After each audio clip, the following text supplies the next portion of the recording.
నిజంగా చెప్తున్నా. పవన్ గారు కాలేజీకి వెళ్ళాడు, ఆమె ఏం చేసినట్టు చూసుకోకుండా రాలేదని ఫోన్ చేసింది. ఇక నేను యుద్ధానికి సిద్ధమయ్యా.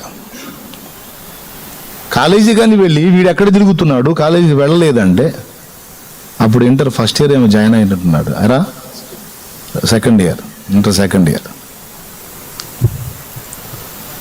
ఇక నేను ఖచ్చితంగా ఇప్పుడు ఆయుధ దాడి చేయాలన్నట్టుగా రెడీ అయి ఉన్నాను. నేను రాగానే వెళ్ళా, ఉరుకుతా వెళ్ళాడు మీదకి. ఆడికి వెళ్ళావు, కాలేజీకి వెళ్ళి వస్తున్నా అన్నాడు. మరి రాలేదని ఫోన్ చేసింది. ఆ సోది మోకంది చూసుకోకుండా ఫోనే చేసేసింది. ఒక కొట్టడానికి రెడీ వెళితే వాడు నానా కొట్టు ఒక్క మాట, కొట్టు ఒక మాట, ఆ మాట విని కొట్టు, ఒక్కసారి ఫోన్ చేయి, మళ్ళీ ఒక్కసారి ఫోన్ చేయి, రిజిస్టర్ ఉంటుందిగా, హాజరు ఉందో లేదో చూడమను, కరెక్ట్గా తెలుసుకొని మళ్ళీ నాకు నన్ను కొట్టు పర్వాలేదు అన్న నిలబడి.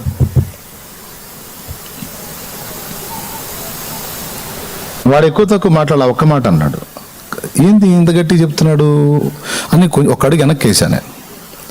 ఒకవేళ తొందరపడి దెబ్బ కొడితే, ఒకవేళ వాడు వెళ్ళి ఉంటే నేను దోషిని అవుతాను. ఇప్పుడు మీదకి వెళ్ళింది తప్పు అయిద్ది కాబట్టి కనుక్కుందామని మళ్ళీ ఫోన్ చేపిస్తే సారీ సార్ వచ్చాడంట అంది. అడుపులో మండి ఏం తింటున్నావు నువ్వు, సారీ సార్ వచ్చాడంట అని ఒక మాటతో కొట్టేశావు. నేను తొందరపడి ఒక దెబ్బ కొడితే నా లైఫ్ లాంగ్ వాడికి నా మీద రెస్పెక్ట్ పోయేది. పనికి మాలిందానా? మా నాన్న తొందరపాటున చేసుకుంటాడు, వెనక ముందులు ఆలోచించడు.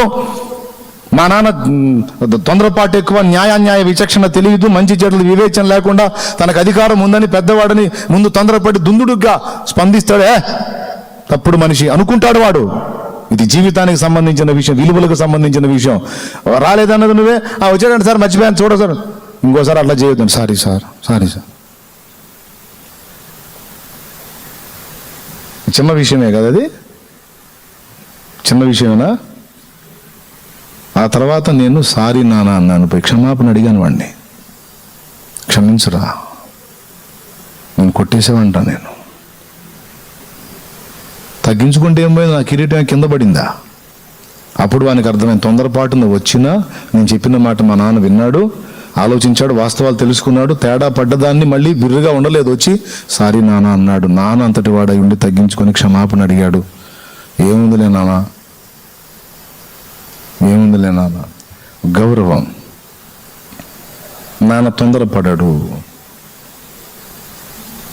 నాన్న ఎంత కీలకమైన విషయం నాన్న ఇది.